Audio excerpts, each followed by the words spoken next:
এখন বাজে সকাল 10টা। মাকে ডেকে ডেকে যে ঘুম থেকে উঠেছে, আর এই যে আমি চা নিয়ে বসেছি, সেই মায়ের বাটি আর আমার 1 কাপ লিকার চা, 2টো বিস্কুট নিয়ে বসেছি। আর ওনাকে এখন চাটা দেব, তারপরে অন্যান্য সব কি করে না করে দেখবো। উনি কখন উঠবে?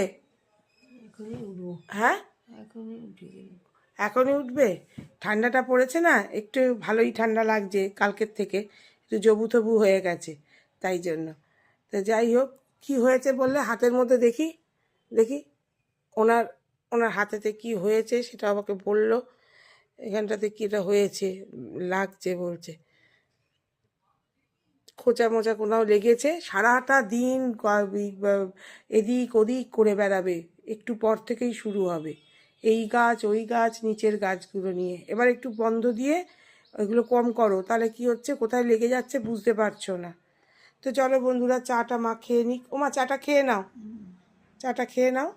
মর্নিং এভরিওয়ান, আমি ভালো আছি, আশা করি তোমরাও ভালো আছো। আর এই চা নিয়ে বসে পড়েছি। মাকে ডাকলাম, ডেকে তুলে মাকে 1 কাপ চা, মানে মার তো বাটিতে চা। তো যাই হোক, চা খেয়ে তারপর এবার একটু আমি ড্রেস চেঞ্জ করে আমাকে একটু বেরোতে হবে। তো কাজের মাথার উপর নিয়ে বসে আছি। যাই হোক, বেরোবো। তো ফোনের পর ফোন আসছে, একটু বেরোতেই হবে। আর এদিকে চাটা খেয়ে নিই, আর মাও চাটা খাক, তারপরে মা ধীরে সুস্থে উঠুক। কেননা মার আবার 2-3 দিন ধরে না ওষুধ নেই।